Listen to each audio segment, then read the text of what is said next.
우리는 때때로 무엇인가 중대한 결정을 해야 하는 어려운 순간에 직면하게 됩니다. 예측할 수 없는 결정의 결과가 가져올 그 무게가 우리의 마음을 무겁게 합니다. 선택의 결과가 무엇이든 그것은 자신의 책임이요 내 잘못입니다. 이런 부담감이 우리 마음을 무겁게 누릅니다. 마음에 품고 있는 모든 것들은 우리의 선택을 통해서 비로소 현실이 됩니다. 하지만 선택을 잘못하면 마음에 품었던 모든 것들이 수포로 돌아갈 수도 있습니다. 뿐만 아니라 평생 감내해야 할 고통스러운 결과를 가져올 수도 있습니다. 그래서 이런 결정의 어려운 순간에 찾아오는 여러 생각들이 있습니다. 나는 과연 지혜롭게 잘한 것일까? 이게 최선의 길인가? 이게 후회하지 않을 올바른 결정일까?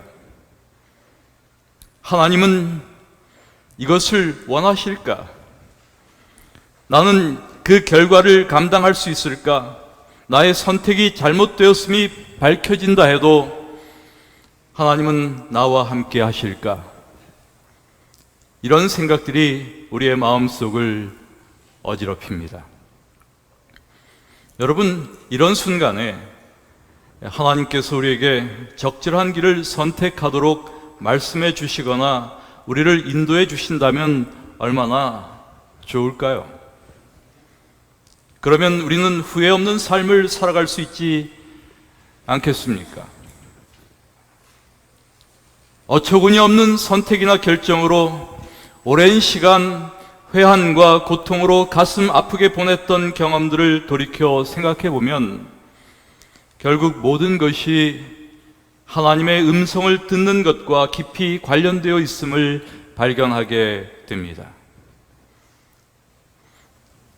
여러분, 하나님의 음성을 들어보신 적이 있으십니까? 하나님의 음성은 어떻게 우리에게 들려올까요? 우리는 어떻게 들을 수 있을까요? 하나님의 음성을 듣지 못한다면 그것은 무엇 때문일까요? 하나님 나라 안에서 예수 그리스도와 함께하는 삶이란 무엇일까? 이런 질문들을 오늘의 말씀의 주제로 생각하려는 것입니다. 오늘 저는 요한복음 10장의 예수님의 말씀을 먼저 소개해 드리기 원합니다. 요한복음 10장 3절과 4절, 또 16절, 27절, 여기에 있는 말씀을 여러분께 먼저 읽어드리도록 하겠습니다.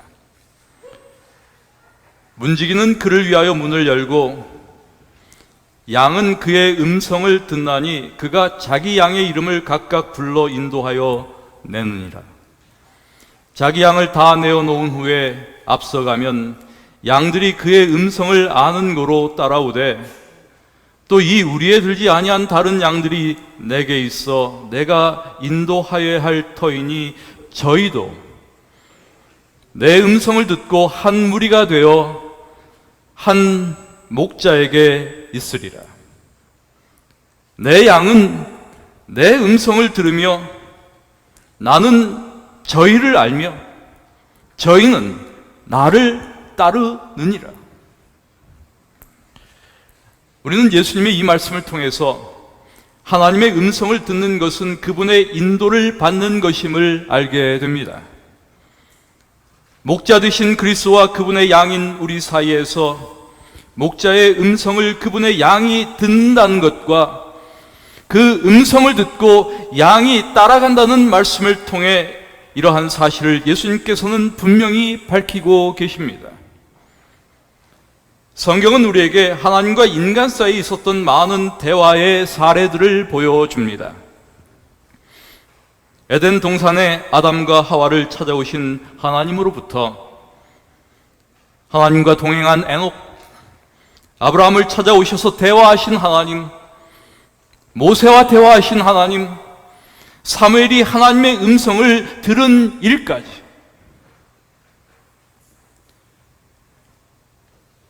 그런데 이런 것들은 모두 우리의 종교에서 지극히 예외적인 순간들로 간주되고 있습니다. 그리고 우리는 이 시대야말로 사무엘을 부르시던 시대처럼 하나님께서 침묵하시며 말씀해 주시는 일이 희귀한 시대라고 생각합니다. 그러나 저는 지금도 변함없이 인간이 하나님과 끊임없이 대화하며 살도록 지음받았다고 믿습니다. 하나님은 여전히 말씀하시는 분이심을 믿습니다. 우리는 하나님께 여쭈며 하나님은 우리에게 말씀하십니다. 제대로만 이해한다면 이것이 얼마든지 체험으로 확인될 수 있다고 믿습니다. 또한 우리가 살고 있는 이 시대는 그 어느 시대보다 강렬하게 하나님께서 말씀하시는 시대라고 생각합니다. 저는 말씀하지 않으시는 하나님과의 삶을 상상할 수가 없습니다. 물론 그럭저럭 살아갈 수 있을지 모릅니다. 또한 자신이 그렇게 살아가고 있다고 생각하는 사람들도 많이 있습니다. 그러나 그것이 하나님께서 우리에게 의도하신 그리스도인의 풍성한 삶이라고 할 수 없습니다. 언제나 하나님은 인격적 임재와 교제를 통하여 그분의 백성 가운데 거하시는 분이십니다. 이것이 성경이 계시하는 하나님의 모습입니다. 인간이 본질상 어떤 존재인지를 감안할 때 우리의 진정한 삶은 하나님이 우리의 영혼 안에서 지속적으로 말씀하심으로, 즉 하나님의 입으로 나오는 모든 말씀으로 이루어지는 것입니다. 그러나 불행하게도 오늘날 우리에게는 하나님이 우리를 인도하신다는 가능성을 진지하게 취급하지 못하게 만드는 태도와 사고 방식이 존재합니다. 그리고 우리가 하나님의 인도를 진지하게 다루지 않는다면 당연히 그 안에 들어갈 수도 없습니다. 여러분, 이 사실을 아십니까? 우리는 하나님께서 그 아들의 생명을 대신 내어주시고 우리를 살아있는 성전 삼아 우리 안에 거하실 정도로 중요한 존재라고 하는 사실을 아십니까? 그렇다면 분명 우리는 그분이 때를 따라 인도해 주시고 말씀해 주실 만큼 중요한 존재입니다. 이것이 그가 자기 양의 이름을 각각 불러 인도하여 내느니라 라고 하는 말씀의 의미이기도 합니다. 그렇다면 하나님의 음성은 어떻게 우리에게 들려올까요? 바울은 히브리서 1장 1절의 말씀 속에서 하나님은 다양한 방법들을 통하여 사람들에게 말씀하시는 분임을 분명하게 언급합니다. 전에는 선지자들을 통하여 우리 조상에게 여러 번에 걸쳐 다양한 방법으로 말씀하신 하나님, 이렇게 소개하고 있습니다. 또한 마지막 날에 그의 아들을 통하여 우리에게 말씀하셨다라고도 말합니다. 그렇습니다, 여러분. 하나님께서는 과거 꿈과 이상과 우림과 둠임 등으로 혹은 선지자들과 직접적 대화를 통해서 말씀하셨습니다. 그렇다면 오늘날 하나님은 우리에게 어떻게 말씀하실까? 어떤 방식으로 하나님은 우리와 소통하실까? 지금도 하나님은 성경의 특정 인물들이 경험한 그런 극적 방식으로 우리에게 말씀하실까? 종종 우리는 하나님의 말씀을 들었다, 혹은 받았다고 주장하는 사람들을 만날 때가 있습니다. 사실 저는 이런 분들이 제일 무서워요. 주님께서 내게 이렇게 말씀하셨다. 주님께서 내게 알려주셨다. 뭐 이런 식으로 말하는 분들이 있는 것이죠.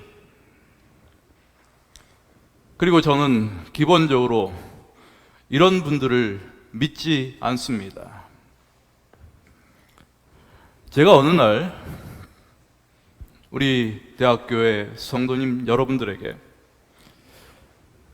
제가 어젯밤 기도 중에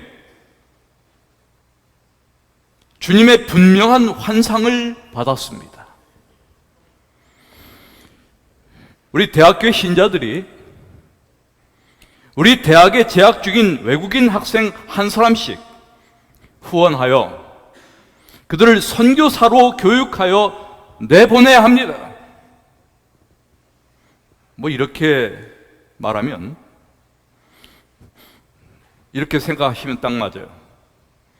아, 우리 담임 목사가 지금 우리 교인들을 대상으로 약간 사기를 치고 있구나. 이렇게 생각하시면 딱 맞습니다.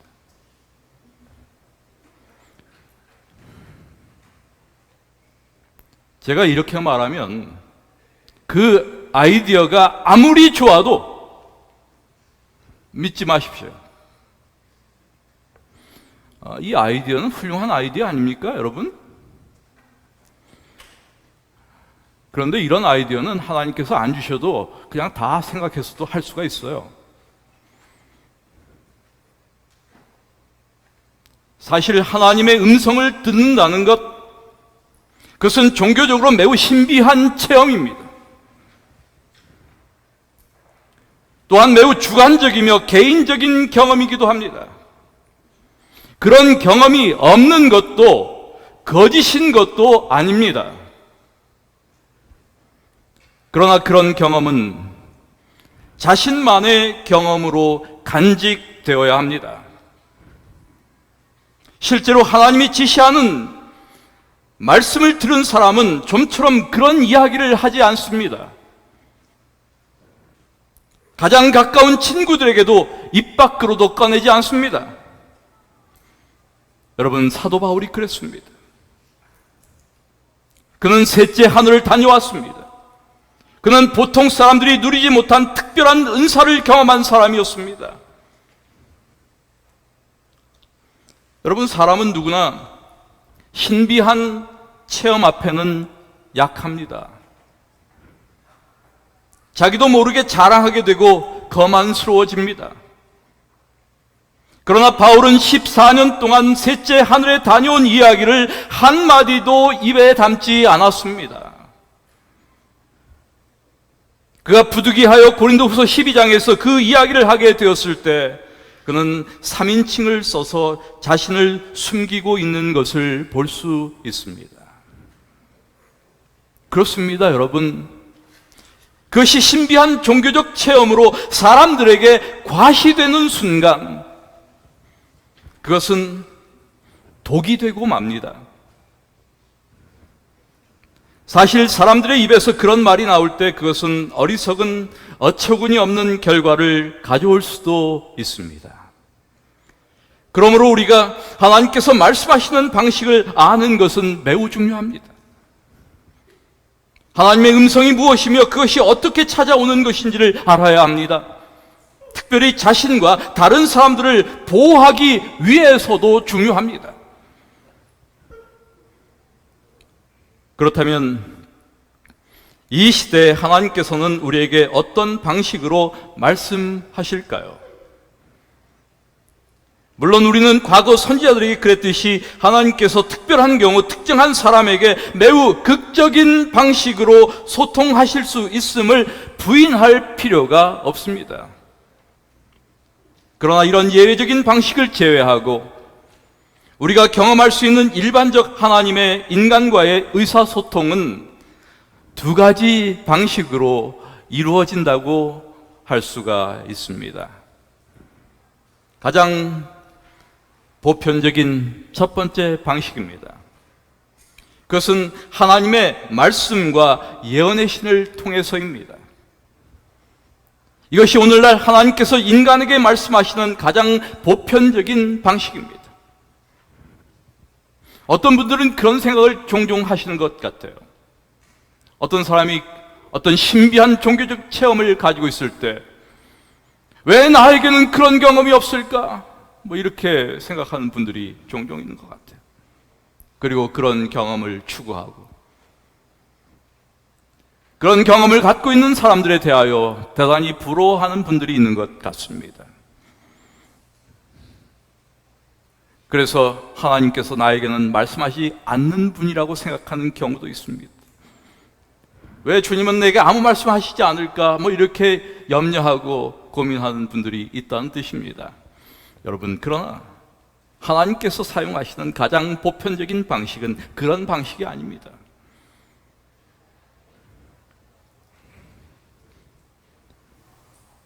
성경은 기록 형태로 보존된 하나님의 말씀입니다. 하나님께서는 과거에 선지자를 통해서 직접 말씀하셨습니다. 그들을 통하여 그분은 이스라엘 백성과 교회에게 간접적으로 말씀하셨습니다. 그런데 지금은 성경을 통해서 세계를 향하여 말씀하고 계십니다. 우리에게는 특별히 엘렌 화이트의 예언의 은사를 통해 제공해 주신 예언의 신의 말씀이 있습니다. 엘렌 화이트의 글들 역시 이런 의미에서 하나님께서 재림교회를 향하여 말씀하시는 기별입니다. 이런 의미에서 성경과 예언의 신은 이 시대에 우리에게 말씀하시는 하나님을 만나는 매우 중요한 자료입니다. 그러므로 우리는 성경과 예언의 신을 통하여 우리에게 말씀하시는 하나님을 만나는 것이 정말 중요합니다. 그러나 불행하게도 종종 잘못된 말씀에 대한 이해로 인하여 우리의 신앙이 왜곡되고 복음이 우리에게 주는 유익을 누리지 못하는 경우도 있습니다. 그러므로 성경을 깊이 연구해야 합니다. 예언의 신을 바르게 읽어야 합니다. 우리의 신앙과 삶이 관습이나 전통이 아니라 이렇게 말씀에 기초해 있어야 합니다. 또 다른 방식은 우리가 하나님께 온전히 흡수됨으로 그분이 원하시는 바를 아는 것입니다. 이것을 사도 바울은 이렇게 말했습니다. 신령한 자는 모든 것을 판단하나 자기는 아무에게도 판단을 받지 아니하느니라. 누가 주의 마음을 알아서 주를 가르치겠느냐? 그러나 우리가 그리스도의 마음을 가졌느니라. 우리가 그리스도의 마음을 가졌다. 그리스도의 마음을 가진 상태를 지금 이야기하고 있습니다. 여러분, 정말 이것이야말로 중요한 문제가 아닐 수가 없습니다. 그리스도의 마음을 갖는 것. 다시 말해서 이심, 전심의 경험입니다. 꼭 말이 있어야 하는 것이 아닙니다. 이러한 언어를 초월하는 소통을 하는 사람은 하나님의 친구요 동역자입니다. 또한 하나님께 집중하는 성숙한 사람들 사이에 이런 이심, 전심의 소통은 흔히 있는 일입니다. 이들은 하나님의 뜻을 정확히 알 때가 있습니다. 들리는 소리가 없어도 마음으로 예수의 마음을 가지고 있기 때문에 그리스도께서 원하시는 것이 무엇인지를 아는 것이죠. 때로 우리는 무엇이 하나님의 뜻인가를 고민합니다. 그리고 하나님의 인도하심을 간구하고 기다립니다. 그러나 여러분, 많은 경우 신실하고 독실하게 보이는 신자들에게조차 하나님의 인도하심이라는 것이 전혀 무의미한 것임을 인정하지 않을 수 없습니다. 어쩔 수 없이 그렇게 하거나 실제로 하나님의 인도하심에 대한 기대도 고뇌도 없이 쉽게 자신의 생각대로 결정하기 일쑤이기 때문입니다. 뿐만 아니라 인간적 결정 타심이 너무나 분명한 경우조차 그것을 하나님의 뜻으로 규정하는 일들이 비일비재합니다. 어쩌면 이 시대 그리스도인들은 하나님의 음성을 듣는 청각을 잃어버린 것 같습니다. 종종 한 번씩 이런 소리가 나는 것 같아요. 상당한 효과음이에요.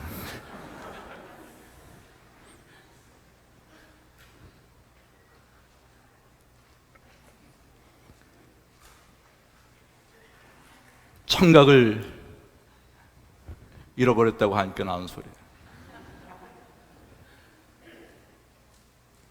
하나님의 인도하심을 진지하게 다루지 않는 그런 태도와 사고방식이 우리 안에 만연합니다. 당연히 우리가 그 안으로 들어가지 못하는 것은 전혀 이상한 일이 아닙니다. 그렇습니다, 여러분. 주님의 인도하심을 받으려는 사람은 하나님의 말씀을 구하고 받으려는 겸손한 자세가 무엇보다도 필요합니다. 먼저 우리가 기억해야 할 것이 있어요.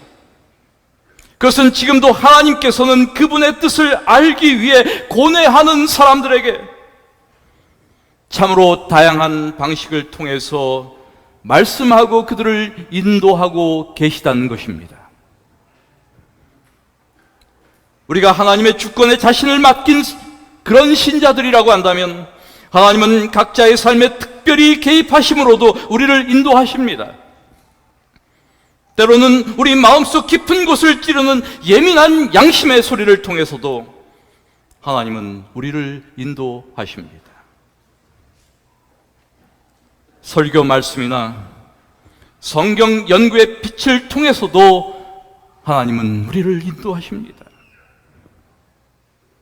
그리스도 안에 함께 살아가는 부모와 교사와 동료와 친구들의 충고와 권면을 통해서도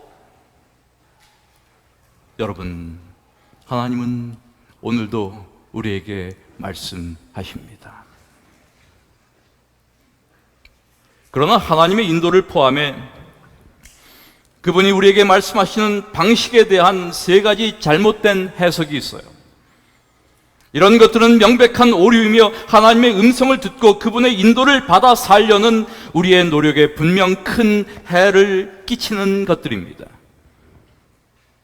첫째는 매 순간 하나님께서 어떤 메시지를 주신다는 생각입니다. 하나님은 인생 여정의 매 순간 우리에게 할 일을 일러주신다고 하는 생각이죠. 적어도 우리가 묻기만 하면 언제나 준비를 갖추고 계신다는 것입니다. 그런데 여러분, 그런 일은 없습니다. 하나님은 지금은 이것을 하고 다음은 저것을 하라는 식의 명시적 지시를 하시지 않습니다. 우리는 이 세상에서 각각 독특한 서로 다른 삶의 방식을 통하여 하나님께 영광을 돌리며 사는 것입니다. 두 번째는 어떤 분들은 이런 생각을 가지고 있는 것 같아요. 성경에 다 있다. 이것 역시 심각한 오류입니다. 또한 매우 해로운 것입니다. 성경을 높이려는 의도는 좋지만 지식에 근거하지 않은 열정에서 나온 것입니다. 성경에는 우리 인생의 많은 상황에 관해 직접적 지침이 나와 있습니다. 예를 들어서 우상을 숭배하고 남의 것을 취하고 부정한 성관계를 맺고 부모를 박대할 것, 이런 문제들, 이런 문제에 관해서는 하나님의 뜻을 알고자 여러분 장시간 고민할 필요가 조금도 없습니다. 하지만 인생의 다른 의문들에 접할 때마다 우리 삶의 많은 구체적 상황이 성경에 나와 있지 않다는 사실은 아주 분명합니다. 성경은 우리 인생의 세부 사항에 대해서도 대개 이렇다 저렇다 말하지 않습니다. 아이들을 키우는 법을 한번 알고 싶다고 생각해 보십시오. 성경에 몇 가지 중요한 내용은 나와 있지만 이 주제에 대하여 우리가 알고 싶어하고 알아야 할 모든 것이 밝혀져 있지는 않습니다. 가정과 직장과 사회는 성경이 말하지 않은 수많은 선택과 문제를 우리에게 떠안길 것입니다. 물론 원리는 성경에 모두 들어있어요. 원리에 관한 마땅히 해야 할 말과 할 수 있는 말이 성경에 다 들어있습니다. 그러나 원리대로 살려면 먼저 적용이 필요합니다. 적용이 필요해요. 그리고 대체로 이 적용 단계에서 인간이 상상할 수 있는 거의 모든 일이 성경을 근거로 보통 다 설명하고 입증되고 있습니다. 그러나 성경을 높이고 존중한다고 하면서 현대 신자들이 자주 행하는 것 중에 하나가 있어요. 혹시 여러분들도 그런 것 해보셨는지 모르겠어요. 생각해 보니까 저도 해본 적이 있어요. 소위 성경 룰렛입니다. 룰렛이 뭔지 아시죠? 성경 룰렛. 성경책을 아무데나 펴서 걸리는 구절 하나 골라서 이것이 오늘 하나님께서 내게 주시는 메시지구나, 뭐 이렇게 생각하는 것이죠.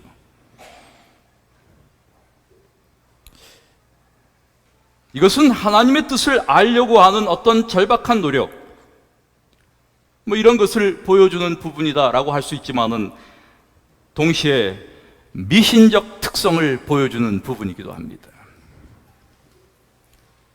이런 방식은 성경이 권하는 절차도 아니고 이런 방식으로 하나님께서 우리에게 메시지를 주시는 일도 없습니다. 하나님이 말씀하시는 방식에 대한 또 세 번째 잘못된 사고는 아무래도 좋다는 것입니다. 이 생각은 은연중에 우리 신자들의 뇌리 속에 널리 퍼져 있습니다. 하나님의 말씀하시는 방식에 대하여 고민할 필요가 없어서 마음은 편할지 모르겠어요. 그러나 사실 이것은 하나님과 자녀 간의 의식적 대화의 가능성을 일체 포기하는 것에 지나지 않습니다. 이런 생각을 가진 분들은 모든 것이 하나님의 뜻이에요. 어떤 일이 벌어져도 하나님의 인도로 받아들이는 것입니다. 대단히 신앙적으로 보이지만 우리 인생에 벌어지는 많은 것들이 유감스럽게도 하나님의 뜻이 아닙니다. 진정 하나님이 원하시는 일을 알고자 하는 사람에게 일이 어떻게 되든 그분의 뜻이라고 말해주는 것은 사실 전혀 도움이 되지 않습니다. 내가 어떻게 하든 모든 결과가 다 하나님의 뜻이 아니라는 것입니다. 그렇다면 하나님께서 우리에게 말씀하시는데도 불구하고 하나님의 음성을 듣지 못한다면 그것은 무엇 때문일까? 이 역시 중요한 질문이 아닐 수 없습니다. 그것은 우리가 하나님과 대화를 나누는 관계를 이해하지 못하기 때문입니다. 또한 그 대화를 받아들이지 못하고 그것을 향하여 자라가지 못하기 때문입니다. 여러분, 우리가 듣지 못한다고 해서 하나님께서 우리에게 말씀하고 있지 않은 것이 아닙니다. 인간끼리도 상대가 하는 말을 듣지 못하는 경우가 얼마든지 있습니다. 그분의 음성에 주파수가 맞춰져 있지 않으면 우리는 들을 수가 없습니다. 하늘이 하나님의 영광을 선포한다는 시편 19편의 말씀처럼 자연에서 들려오는 음성이든 각 개인을 향한 하나님의 특별한 의사 전달을 통해 들려오는 음성이든 우리는 하나님의 음성을 듣는 법을 배우지 못한 것이죠. 그래서 성경은 들을 귀 있는 자는 들으라 이렇게 말씀하시는 것입니다. 특정 방송을 듣기 위하여 주파수를 맞출 때 그 주파수를 정확하게 맞춰야 하는 것처럼 하나님의 음성을 듣기 위해서도 그 주파수를 하나님을 향하여 정확하게 맞춰야 합니다. 무엇보다 주파수가 맞아야죠. 그러면 잡음은 저절로 떨어져 나갑니다. 성령님께서 우리에게 말씀하시는 소리는 세미한 소리입니다. 그것은 우리의 영혼의 양심의 내면의 소리로 들리는 것입니다. 우리가 민감하게 주님의 음성을 듣기 위하여 고뇌하며 집중하지 않는다면 놓치기 십상입니다. 자신을 성찰하는 사람들만이 들을 수 있습니다. 이 성찰에 대해서 신영복 선생은 이렇게 이야기했습니다. 성찰은 나를 살피고 또 살피는 투쟁이다. 그렇습니다, 여러분. 우리에게 이러한 영적 민감성이 요구된 것입니다. 나를 살피고 또 나를 살피는 것.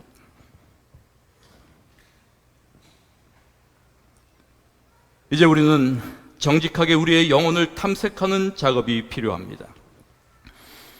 하나님이 나에게 말씀하시지 않는다고 말하지만 10중 8구 하나님은 우리에게 말씀하고 계시지만 우리는 듣지 못하고 있거나 혹은 우리의 삶의 방식 때문에 하나님의 말씀에서 전혀 유익을 얻지 못하고 있을 수도 있습니다. 일반적으로 하나님께서 우리에게 말씀하시는 것은 참 좋은 일이에요. 그러나 개인의 상황에 따라 하나님이 거의 혹은 전혀 말씀하시지 않는 편이 차라리 나은 이유가 있을 수 있습니다.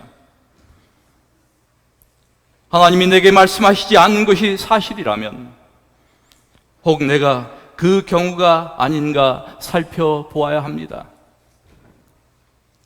하나님의 인도란 우리의 이득을 위한 언제든지 꺼냈을 수 있는 요술 방망이 같은 것이 아닙니다. 우리 임의대로 조작할 수 있는 것이 아닙니다. 이것은 아버지의 뜻이 하늘에서 이루어진 것 같이 이 땅에서도 이루어지도록 하기 위한 것입니다. 일단 그분이 말씀하시면 그것은 우리의 삶과 그분의 피조세계에 당신의 선하신 뜻을 이루기 위한 것입니다. 문제는 그것이 하나님의 인도하시는 길일진데 우리는 과연 순종하며 따를 준비가 되어 있는가? 자신이 잘못된 길을 가고 있다면 그것을 알고 싶은 마음이 있는가? 바로 이것입니다. 다시 말해서 나는 준비된 그릇인가라고 한 것입니다. 그러므로 하나님은 내게 한 번도 말씀하신 적이 없다고 솔직히 말할 수 있는 사람이라면 이렇게 자문해 볼 필요가 있어요.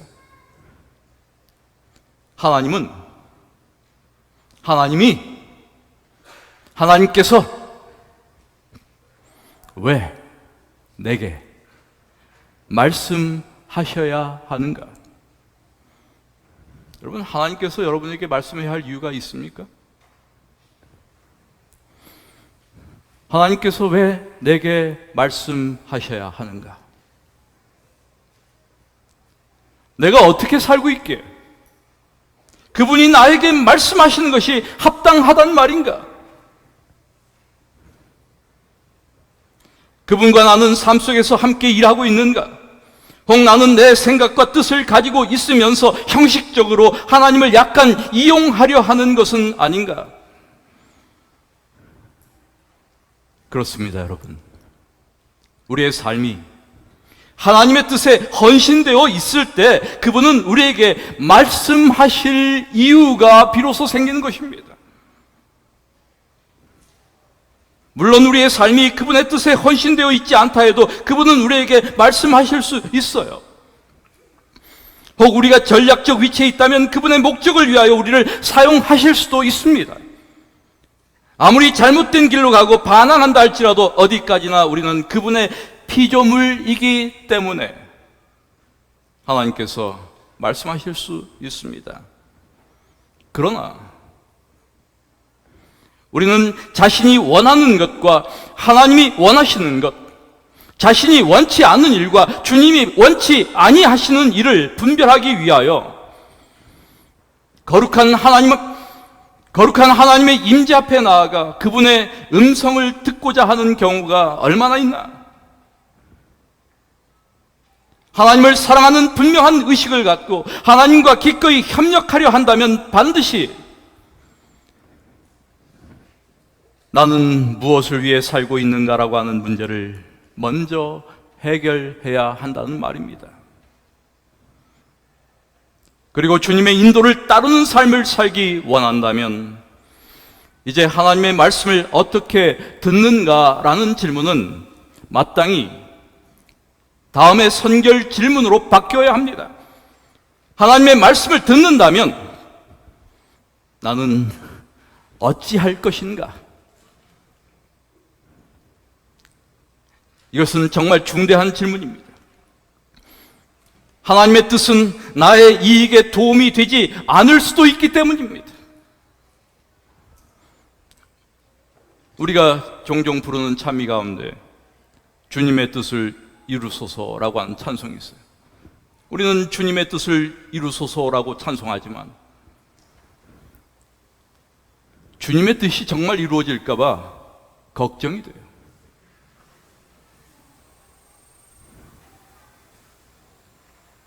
여러분, 우리가 하나님의 음성을 듣지 못하는 것은 애당초 들으려는 기대가 없기 때문인지도 모릅니다. 그리고 그런 기대가 없는 것은 내 생각대로 살아갈 뜻이 아주 충만해서 그 밖의 길은 한 번도 심각하게 생각해 본 적이 없기 때문인지도 모릅니다. 그러니 하나님의 음성은 우리의 계획을, 내 개인적인 계획을 귀찮게 간섭하는 것이 되고 마는 것입니다. 문맹 퇴치운동 기구를 설립하고 인류 역사상 가장 많은 사람들에게 읽고 쓰는 법을 가르쳤던 프랭크 로바흐라고 하는 사람이, 이 사람은 특별히 하나님의 임재를 끊임없이 인식하며 살아가기를 갈망했던 그런 인물이었어요.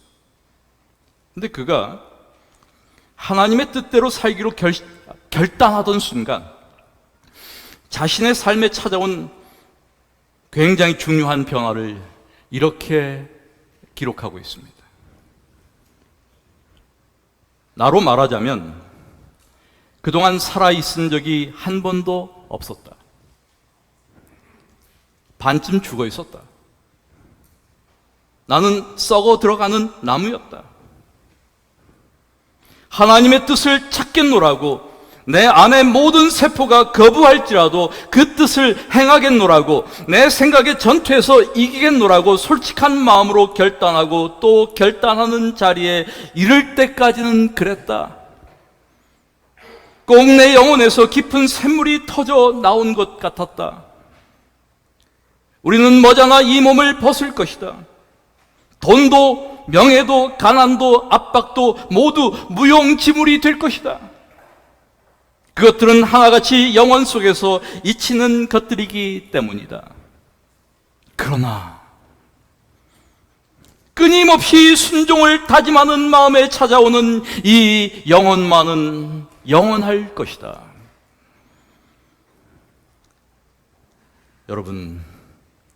하나님의 음성을 듣는 것은 언제나 우리 편에 따름을 전제로 합니다. 하나님의 음성을 듣는 것, 그것은 곧 그분에게 순종하는 것입니다. 그분의 말씀을 진심으로 따르는 것입니다. 주라고 하시면 주고, 섬기라 하시면 섬기고, 용서하라 하시면 용서하고, 저항하라 하시면 저항하겠다는 것이 따름이에요. 그리고 이것이 하나님을 사랑하는 적합한 성경적 방법입니다. 우리 사랑하는 여러분, 언제 우리가 끊임없는 순종을 다짐하는 결단을 한 적이 있습니까? 내 양은 내 음성을 들으며 나는 저희를 알며 저희는 나를 따른다. 우리가 그리스도의 양이라면 그분의 음성을 우리는 들을 뿐만 아니라 그분의 인도를 따를 것입니다.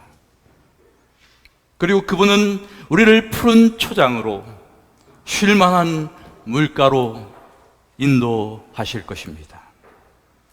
하나님의 은총이 주님의 음성을 듣기를 갈망하며 주님의 인도를 기꺼이 따르고자 하는 우리 모든 우리 성도들께